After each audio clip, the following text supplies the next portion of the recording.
Truth news కి స్వాగతం. ముందుగా హెడ్లైన్స్ చూద్దాం. గద్దర్ పేరిట అవార్డులు ప్రకటించిన తెలంగాణ 2014 నుంచి 2023 వరకు 10 ఏళ్లకు గద్దర్ అవార్డుల ప్రకటన. గద్దర్ ఫిలిం అవార్డులపై సీనియర్ నటుడు మురళీమోహన్ కీలక ప్రకటన.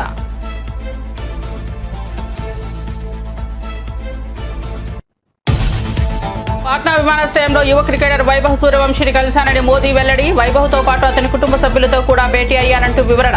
వైభవ్ భవిష్యత్ ప్రయత్నాలకు నా శుభాశిష్యులంటూ ట్వీట్.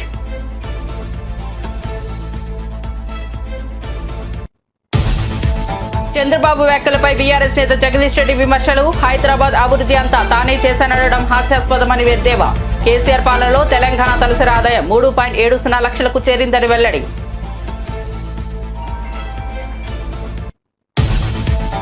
వెన్నుపోటు దినం పోస్టర్ ఆవిష్కరించిన సజ్జల. జూన్ 4న వెన్నుపోటు దినం కార్యక్రమానికి జగన్ పిలుపు. ఏడాదిలో ఎంత విధ్వంసం చేయాలో చంద్రబాబు చూపించారని సజ్జల ఎద్దేవా.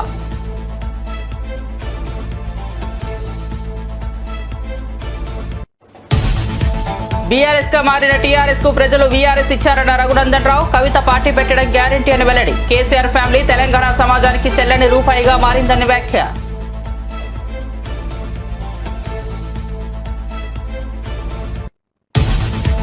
ఆపరేషన్ సింధూర్ ముగియలేదు. పాక్ మరోసారి వస్తే కోలుకునే అవకాశం ఇవ్వమని రాజ్నాథ్ సింగ్ హెచ్చరిక. ఐఎన్ఎస్ విక్రాంత్ ను సందర్శించిన రక్షణ మంత్రి రాజ్నాథ్ సింగ్. ఆపరేషన్ సింధూర్ పై కీలక వ్యాఖ్యలు చేసిన కేంద్ర మంత్రి.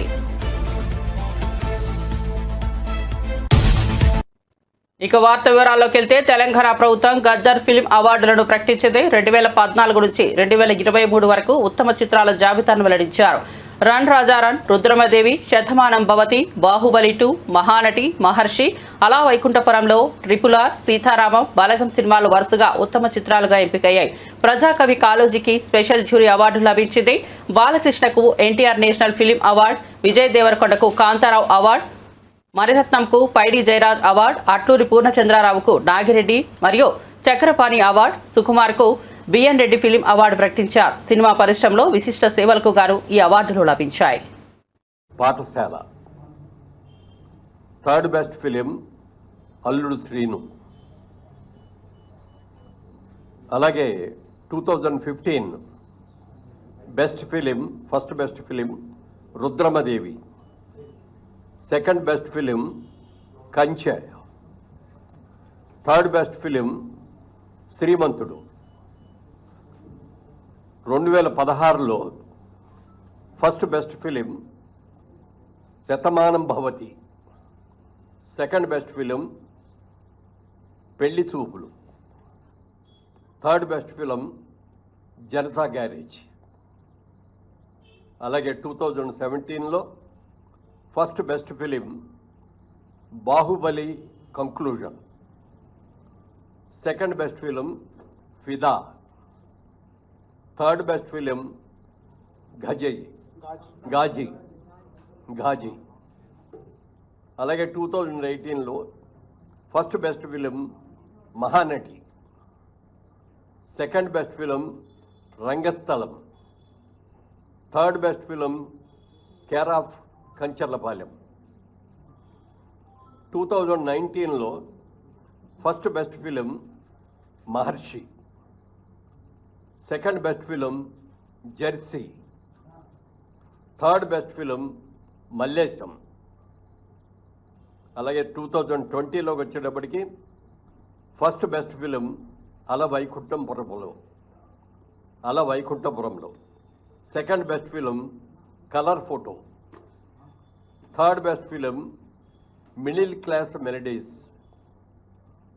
2021లో first best film RRR. Second best film Akhanda. Third best film Uppena. 2022లో first best film Sitaramam. Second best film Karthikeya 2. Third best film Major. 2023 first best film Balagam. Second best film Hanuman. Third best film Bhagavanth Kesari. Special jury award ప్రజాకవి Kaloji. ఇవి సినిమాలకు సంబంధించిన అవార్డులు. ఇవి ఈ 10 సంవత్సరాలకు గాను. ఇది కాకుండా స్పెషల్ అవార్డ్స్ అని చెప్పి 6 అవార్డులను ఎంపిక చేయడం జరిగింది. ఈ అవార్డులో first award NTR national award. ఇది నందమూరి బాలకృష్ణ గారికి ఎన్టీఆర్ గారి అవార్డు ఇవ్వడం జరిగింది. అలాగే జయరాజ్ గారు, పైడి జయరాజ్ గారు అని మన తెలంగాణ నుంచి వెళ్ళిన వ్యక్తే, హిందీ సినిమాల్లో చాలా సినిమాల్లో హీరోగా యాక్ట్ చేసినట్టు వ్యక్తి. వారి పేరు మీద కూడా మొట్టమొదటిసారిగా పైడి జయరాజ్ ఫిల్మ్ అవార్డు అని చెప్పి ఈ ఇండియన్ ఫిల్మ్ పర్సనాలిటీగా ఆయన్ని ఎంపిక చేయడం జరిగింది. దానికి మణిరత్నం గారికి ఇస్తున్నాం ఈ అవార్డుని. ఇది ఆల్ ఇండియా అవార్డు అండి. ఇది ఏ లాంగ్వేజ్ వాళ్ళైనా ఉండొచ్చు దీంట్లో, అందుకని మణిరత్నం గారికి అది ఇస్తున్నాం. Next BN Reddy film award for Telugu film director Shri Sukumar, ఆయన బెస్ట్ డైరెక్టర్. అలాగే 4లో Nagireddy Chakrapani film award Telugu film producer Atluri Purnachandrarao గారు. అలాగే కాంతారావు గారి పేరును కూడా మొట్టమొదటిసారిగా రేవంత్ రెడ్డి గారు వీరి పేరు మీద కూడా ఒక అవార్డుని ఇవ్వటం జరిగింది. ఆ అవార్డుని విజయ్ దేవరకొండకి కాంతారావు గారు అవార్డు ఇస్తున్నాం. అలాగే రఘుపతి వెంకయ్య ఫిల్మ్ అవార్డు, ఇది అదర్ దాన్ ఫిల్మ్ ఆర్టిస్ట్, అంటే కేటగిరీలో ఫిల్మ్ ఆర్టిస్ట్ కాకుండా అదర్ వాళ్ళకి. దీనిలో ప్రముఖ రచయిత ఎండమూరి వీరేంద్రనాథ్ గారికి ఈ అవార్డు సెలక్షన్ జరిగింది. ఇది అవార్డుల యొక్క వివరాలు. టీడీపీ అధినేత చంద్రబాబు మోసాలను ప్రజల్లో ఎండగడతామని వైఎస్ఆర్సీపీ నేత సజ్జల రామకృష్ణారెడ్డి ప్రకటించారు. జూన్ 4న రాష్ట్ర వ్యాప్తంగా వెన్నుపోటు దినం నిర్వహించనున్నట్టు చెప్పారు. ఈ సందర్భంగా ఆయన ప్రత్యేకంగా రూపొందించిన పోస్టర్ను విడుదల చేశారు. ప్రజల ఓటుకు గౌరవం లేనట్టుగా టీడీపీ వ్యవహరిస్తోందని, ఏడాదిలోనే ప్రజలను మోసం చేసి వెన్నుపోటు పొడిచారని విమర్శించారు. నియోజకవర్గాల్లో ప్రజలతో కలిసి అధికారులకు వినతి పత్రాలు అందజేసే కార్యక్రమాలు నిర్వహించనున్నట్లు తెలిపారు.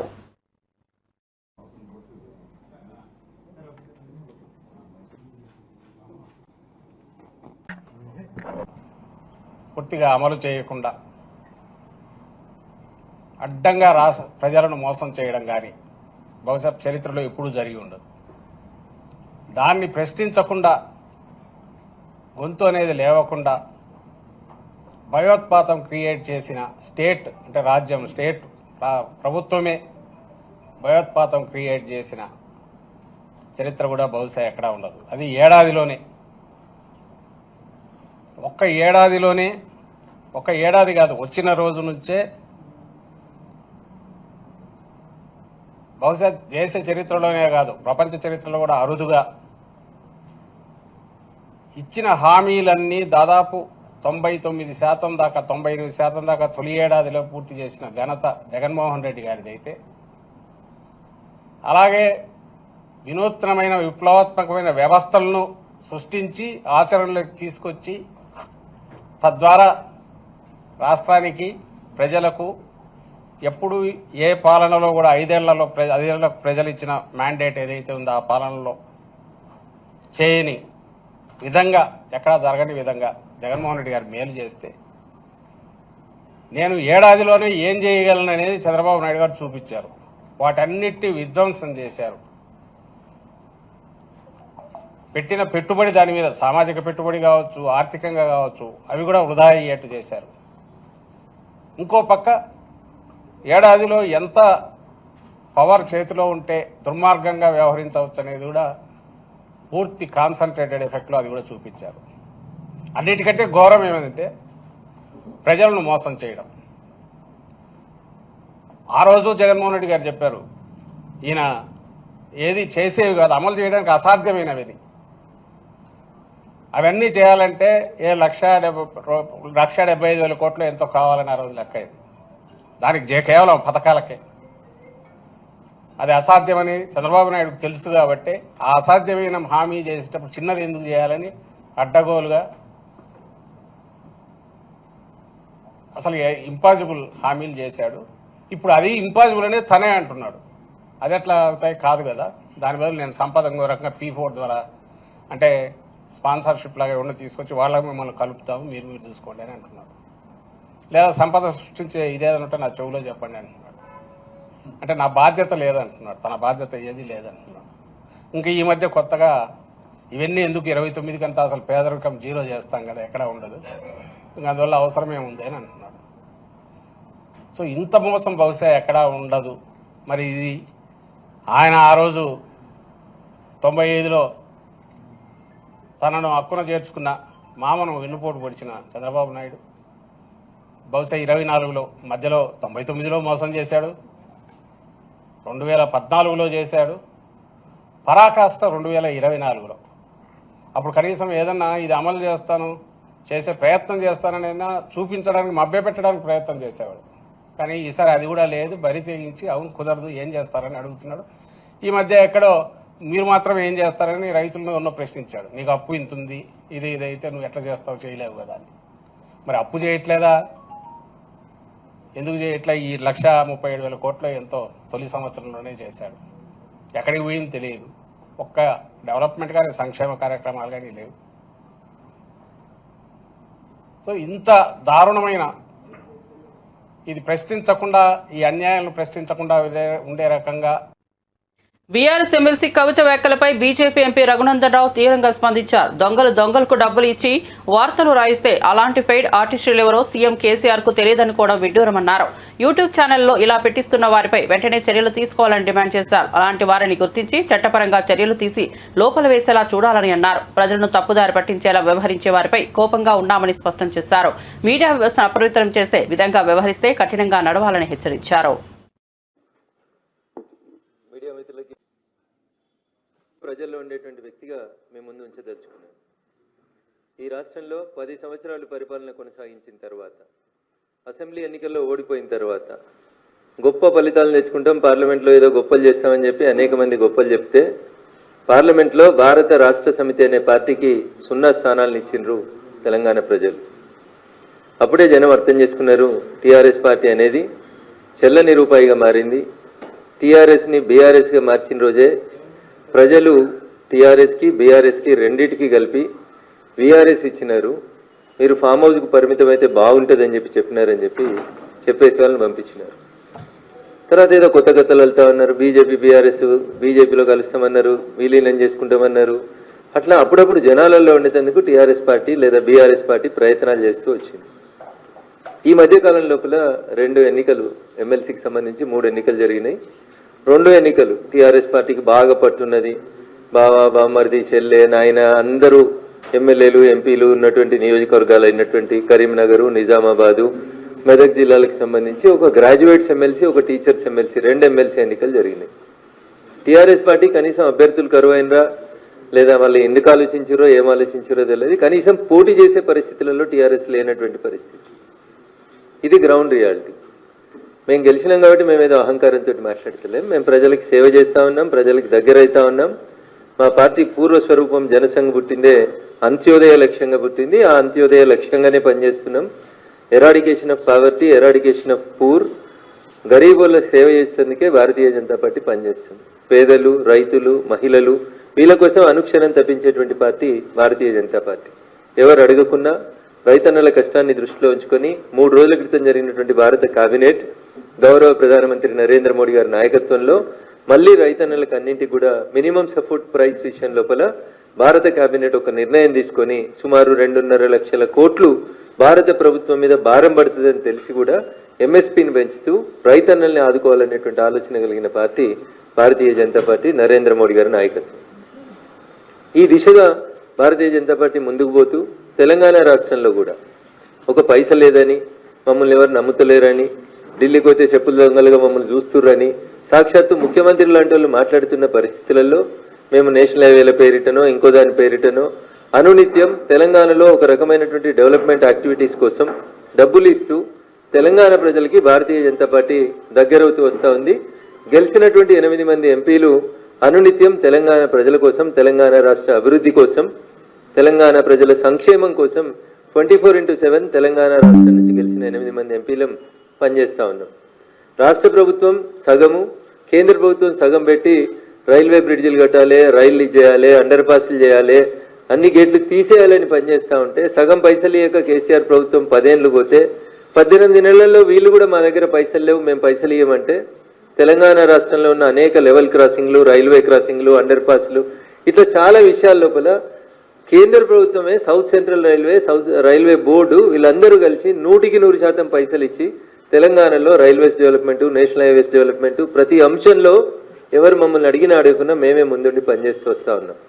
మా మెదక్ జిల్లాకి, పూర్వ మెదక్ జిల్లా మొత్తం, ప్రస్తుతం సిద్దిపేట, సంగారెడ్డి, మెదక్ 3 జిల్లాలకు కలిపి అమృత్ 2 పథకం కింద మంచినీళ్ళ కోసం 260 కోట్ల రూపాయలని భారత ప్రభుత్వం ఒక ఉమ్మడి మెదక్ జిల్లాకే ఇచ్చింది. ఇట్లా డెవలప్మెంట్ చేస్తూ మేము ప్రజలకు దగ్గరకు అవుతూ జనం గుండె చప్పుడుగా భారతీయ జనతా పార్టీ మారుతూ ముందుకు పోతున్నటువంటి తరుణంలో రకరకాలైనటువంటి వ్యక్తులు, రకరకాలైన భారత నౌకాదళం శక్తి సామర్థ్యాన్ని ప్రపంచానికే చాటి చెప్పేలా ఐఎన్ఎస్ విక్రాంత్ తన సామర్థ్యాన్ని నిరూపించిందని రక్షణ మంత్రి రాజ్నాథ్ సింగ్ పేర్కొన్నారు. ఆయన ఈ వేళ నౌకను సందర్శించి నౌకాదళ అధికారులతో సమావేశమయ్యారు. ఈ సందర్భంగా ఆయన మాట్లాడుతూ ఆపరేషన్ సింధూర్ సమయంలో భారత్ చరిత్రలో కీలక ఘట్టం ఆవిష్కృతమైందన్నారు. వాయుసేన భూభాగంలో మిలిటెంట్ స్థావరాలను ధ్వంసం చేస్తే సముద్రంలో భారత నౌకాదళం సంసిద్ధతతో పాకిస్తాన్ నౌకాదళాన్ని కదలనివ్వలేదన్నారు. ఆపరేషన్ విజయానికి నౌకాదళం కీలకంగా నిలిచిందని పేర్కొన్నారు.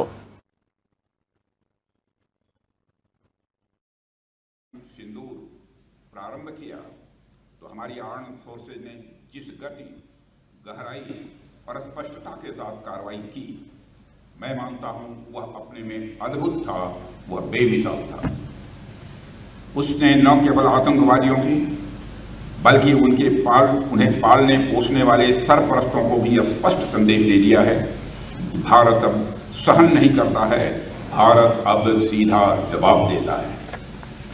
साथियों, जब उसी समय में हमने पाकिस्तान के आतंकी अड्डे और उसके इरादों को ध्वस्त कर दिया, हमारा प्रहार इतना तगड़ा था कि पाकिस्तान पूरी दुनिया से भारत को रोकने की गुहार लगाने लगा था। अंत में हमने अपनी शर्तों पर, और मैं फिर दोहरा रहा हूँ, हमने अपनी कंडीशंस पर और अपने मिलिट्री एक्शंस को रोका है। अभी तो हमारी सेनाओं ने अपनी आस्तीनें पूरी मोड़ी भी नहीं थी, अभी तो हमने अपना पराक्रम दिखाना शुरू ही नहीं किया था। साथियों, इस पूरे इंटीग्रेटेड ऑपरेशन में नौसेना की भूमिका बहुत ही गौरवशाली रही है। ऑपरेशन सिंदूर के दौरान जब वायुसेना ने पाकिस्तान की धरती पर आतंक के अड्डों को ध्वस्त किया, तब अरब सागर में आपकी आक्रामक तैनाती, बेजोड़ मैरीटाइम डोमेन अवेयरनेस और समुद्री वर्चस्व ने पाकिस्तानी नेवी को उसके ही तटों के पास सीमित कर दिया। वे खुले समुद्र में आने का साहस तक नहीं जुटा सके। साथियों, समुद्र में तैनात हमारे वेस्टर्न फ्लीट शिप्स ने आतंकवादी हमले के 96 आवर्स के भीतर वेस्टर्न और ईस्टर्न कोस्ट पर सरफेस टू सरफेस और सरफेस टू एयर मिसाइल्स और टारपीडो से कई सफल फायरिंग की, जो हमारी प्लेटफॉर्म, सिस्टम और चालक दल की कम्बैट रेडीनेस को दिखाता है। In long range precision strikes ने दुश्मन के खिलाफ हमारी इंटेंट और रेडीनेस को भी दर्शाया है और दुश्मन इसी से डिफेंसिव पोस्चर में आ गया। साथियों, हमारी फोर्सेस की फॉरवर्ड डिप्लॉयमेंट के साथ साथ विक्रांत कैरियर बैटल ग्रुप की फोर्सफुल एक्शन ने भी हमारे इरादे और क्षमता का प्रभावी संकेत दिया है। आपकी इस मजबूत तैयारी ने दुश्मन के हौसले को पहले ही पस्त कर दिया। पाकिस्तान के लिए आपकी तैयारी मात्र ही बहुत थी, आपको तो एक्शन की जरूरत ही नहीं पड़ी, आपकी तैयारी से ही दुश्मन सत्ते में आ गया। पाकिस्तान ने इंडियन नेवी की प्रचंड शक्ति, उनकी सैन्य सूझबूझ और विध्वंसक क्षमताओं को न सिर्फ महसूस किया, बल्कि वे उससे भयभीत भी हुए। यह कहना कोई अतिशयोक्ति नहीं होगी कि आपकी मौजूदगी ने दुश्मन की गति को शुरू होने से पहले ही रोक देने में कामयाबी हासिल की। मैं भारतीय नौसेना के प्रत्येक अधिकारी అహ్మదాబాద్ ముంబై మధ్య రానున్న బుల్లెట్ ట్రైన్ పనులు శరవేగంగా సాగుతున్నాయి. జపాన్ సహకారంతో చేపట్టిన ఈ ప్రాజెక్టుకు సంబంధించిన వీడియో సోషల్ మీడియాలో వైరల్ గా మారింది. పనులు పూర్తయితే గంటకు 320 కిలోమీటర్ల వేగంతో పరుగులు పెట్టే ఈ ట్రైన్ కేవలం 2 గంటల్లో గమ్యానికి చేరనుంది. ఇప్పటి వరకు చాలా భాగంలో టన్నెళ్లు, పిల్లర్స్ నిర్మాణం పూర్తయింది. అత్యాధునిక సాంకేతిక పరిజ్ఞానంతో ఈ ప్రాజెక్టును రూపొందిస్తున్నారు. భారత రైల్వే చరిత్రలో ఇది కొత్త అధ్యాయంగా నిలవనుంది. ప్రయాణికుల సౌలభ్యం, వేగవంతమైన రవాణాకు ఇది మైలురాయిగా మారబోతోంది.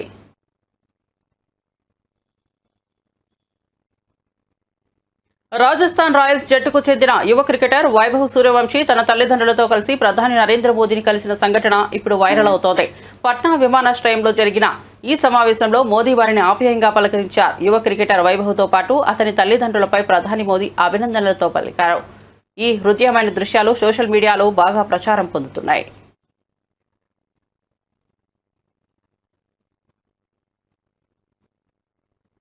ఏపీ సీఎం చంద్రబాబు నాయుడు పరిపాలనపై మాజీ మంత్రి బీఆర్ఎస్ నేత జగదీష్ రెడ్డి ఘాటుగా స్పందించారు. చంద్రబాబు మాటలు వినడం వాస్తవానికి కాదు, కామెడీకి సమానమని సెటైర్లు వేశారు. కానీ పాలన నిజంగా అంత గొప్పదైతే రాష్ట్ర ఆదాయం ఎందుకు పెరగలేదని ప్రశ్నించారు.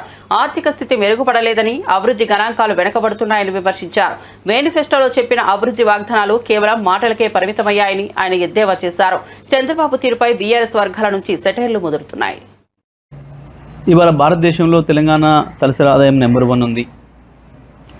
కానీ దానికి కారణం నేనే అని మాట్లాడడం, పదే పదే హైదరాబాదు నేనే అభివృద్ధి చేసిన, సరే ఇవి చెత్త మాటలు లేని కొట్టేద్దామని అనిపిస్తుంది. కానీ ఒక అబద్ధాన్ని 100 సార్లు చెప్తే నిజమని నమ్ముతారు అని ఏదైతే మనం గోబెల్స్ సిద్ధాంతం గురించి మాట్లాడుకుంటున్నామో, గోబెల్స్ కూడా సిగ్గుపడే పద్ధతిలో ఉంటాయి చంద్రబాబు నాయుడు గారి పనులు, మాటలు. 2004లో మీరు దిగిపోయిన నాటికి సమైక్య ఆంధ్రప్రదేశ్ది తలసరి ఆదాయం 25,900, 26,000 లోపు. ఇక ఆ తర్వాత మీకు పరిపాలన సంబంధం లేదు. 2014లో మీరు ఆంధ్రప్రదేశ్ని 5 సంవత్సరాలు పరిపాలించారు. కేసీఆర్ గారు తెలంగాణ పరిపాలించండు 2014 నుంచి 23 వరకు. మొత్తం భారతదేశంలో ఏ రాష్ట్రంలో రానటువంటి ఒక అభివృద్ధి ఒక్క తెలంగాణ రాష్ట్రంలోనే వచ్చింది.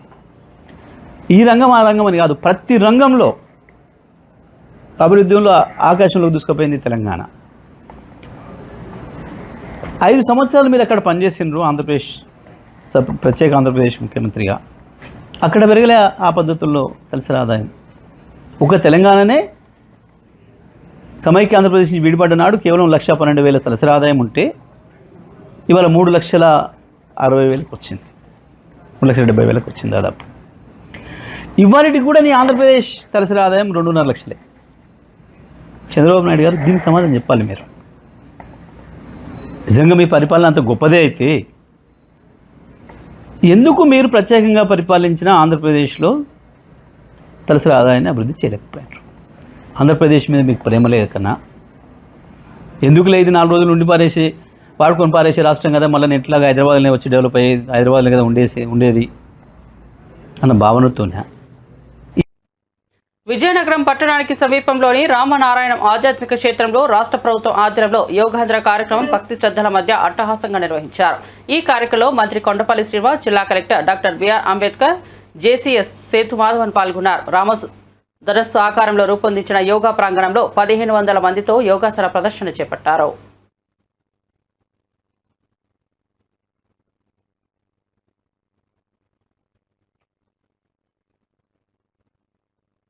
తిరుమల శ్రీ వెంకటేశ్వర స్వామిని ఏపీ డీజీపీ హరీష్ కుమార్ గుప్తా అభిషేక సేవలో కుటుంబ సమేతంగా దర్శించుకున్నారు. శ్రీవారి సన్నిధిలో మొక్కులు చెల్లించుకున్న ఆయనకు దర్శనానంతరం రంగనాయకుల మండపంలో వేద పండితులు ఆశీర్వచనం చేశారు. ఆలయ అధికారులు డీజీపీకి పట్టు వస్త్రాలు సమర్పించి తీర్థ ప్రసాదాలు అందజేశారు.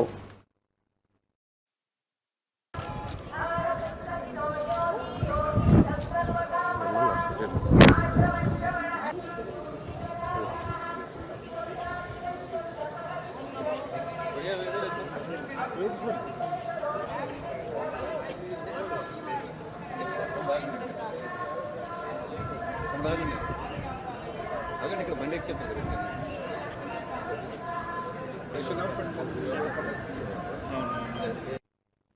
తిరుపతి జిల్లా శ్రీకాళహస్తీశ్వర ఆలయాన్ని ప్రముఖ సినీ నటుడు శ్రీకాంత్ తన కుటుంబ సభ్యులతో కలిసి దర్శించుకున్నారు. ఆలయానికి చేరుకునే ముందు రాఘవేంద్ర మఠంలో ప్రత్యేక పూజలు నిర్వహించారు. అనంతరం శ్రీ సోమస్కందమూర్తి సమేత శ్రీ జ్ఞాన ప్రసూరాంబికాదేవిని దర్శించుకుని స్వామివారి ఆశీస్సులు పొందారు. వేద పండితులు వేద ఆశీర్వచనాలు పలికి తీర్థ ప్రసాదాలు అందజేశారు. కుటుంబ సమేతంగా భక్తి శ్రద్ధలతో ఆలయాన్ని సందర్శించిన శ్రీకాంత్కు దేవస్థానం అధికారులు ఆత్మీయంగా స్వాగతం పలికారు.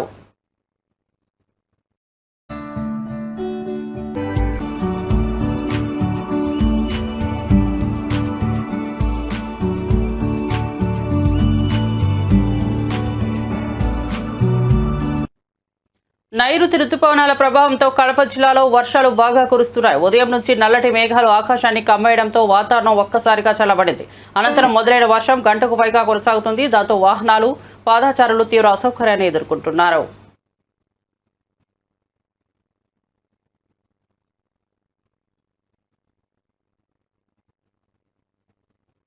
రెడ్ బుక్ పాలనతో రాష్ట్రాన్ని చిగురుటాకులా వణికిస్తున్న కూటమి నేతలు మహానాడులో చెప్పిన వారిని అబద్ధాలనని మాజీ ఎమ్మెల్యే అలజంగి జోగారావు తీవ్రంగా విరుచుకుపడ్డారు. దళిత సంక్షేమానికి వేల కోట్లు ఖర్చు చేస్తున్నామంటూ డబ్బా కొట్టిన తెనాలిలో దళిత యువకులను రోడ్డు మీద చిత్రహింసలు పెట్టిన ఘటనపై ఒక్క మాట మాట్లాడలేదని ఆగ్రహం వ్యక్తం చేశారు. చంద్రబాబు చెప్పేది ఒకటి, చేసేది మరొకటి అని ఆరోపించారు. ప్రజాస్వామ్యం న్యాయ వ్యవస్థాన్ని నిర్వీర్యం చేస్తున్న చంద్రబాబు పాలనకు ప్రజలు తగిన బుద్ధి చెప్తారని ధీమా వ్యక్తం చేశారు. నారా చంద్రబాబు నాయుడు మరియు కుమారుడు నారా లోకేష్ నిన్న జరిగిన మహానాడులో మరి ముఖ్యంగా దళిత సంక్షేమానికి 40,000 కోట్ల రూపాయల ఖర్చు పెట్టామని గొప్పలు చెప్పుకున్న తెలుగుదేశం పార్టీ నాయకులు ఈరోజు తెనాల్లో జరిగే 3 దళిత మరియు మైనారిటీ యువకులపై వరటికి ప్రయోగించి మానవ హక్కులను ఉల్లంఘించిన వైనాన్ని ఈ తెలుగుదేశం ప్రభుత్వం, ఈ ఎన్డీఏ కూటమి గుర్తు రాకపోవడం నిజంగా శోచనీయం. ఈ రాష్ట్రంలో ఉండే బడుగు బలహీన వర్గాలకి, నిమ్న జాతులకి, అట్టడిగ వర్గాలకి, మరి ముఖ్యంగా దళితుడికి రక్షణ లేకుండా పోయింది. ఈ రాష్ట్రంలో దళిత ఐపీఎస్ ఆఫీసర్ని రోడ్డు మీద నిలబెట్టిన వైనం, దళిత మహిళలపై కాట్ పెట్టించిన వైనం, మరి ముఖ్యంగా దళిత నాయకులపై తప్పుడు కేసులు పెట్టిన వైనం కూడా గుర్తు చేసుకోవాల్సిన బాధ్యత రాష్ట్ర ప్రభుత్వానికి ఎంతైనా ఉంది. ఈ రాష్ట్రంలో చంద్రబాబు నాయుడు గతంలో అయితే దళితులు ఎవరైనా సరే దళితులుగా పుట్టాలని కోరుకుంటారా?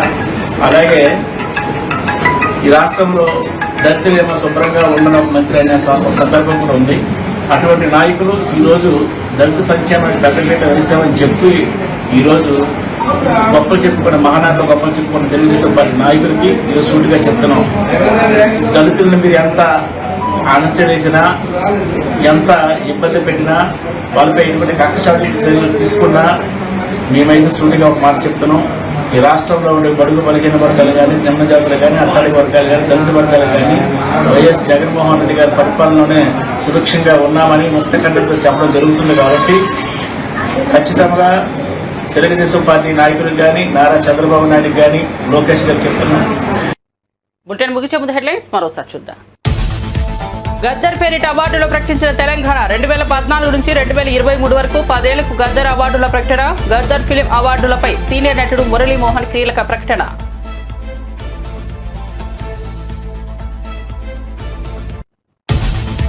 పాట్నా విమానాశ్రయంలో యువ క్రికెటర్ వైభవ్ సూర్యవంశీని కలిశానని మోదీ వెల్లడి. వైభవ్తో పాటు అతని కుటుంబ సభ్యులతో కూడా భేటీ అయ్యానంటూ వివరణ. వైభవ్ భవిష్యత్ ప్రయత్నాలకు నా శుభాశిష్యులంటూ ట్వీట్.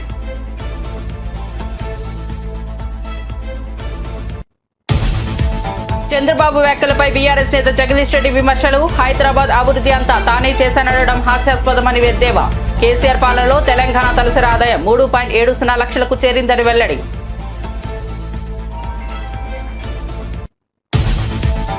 వెన్నుపోటు దినం పోస్టర్ ఆవిష్కరించిన సజ్జల.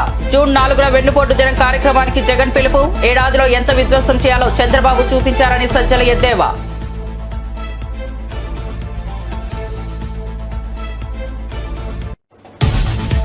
బీఆర్ఎస్ గా మారిన టీఆర్ఎస్ కు ప్రజలు వీఆర్ఎస్ ఇచ్చారన్న రఘునందన్ రావు. కవిత పార్టీ పెట్టడం గ్యారంటీ అని వెల్లడి. కేసీఆర్ ఫ్యామిలీ తెలంగాణ సమాజానికి చెల్లని రూపాయిగా మారిందని వ్యాఖ్య.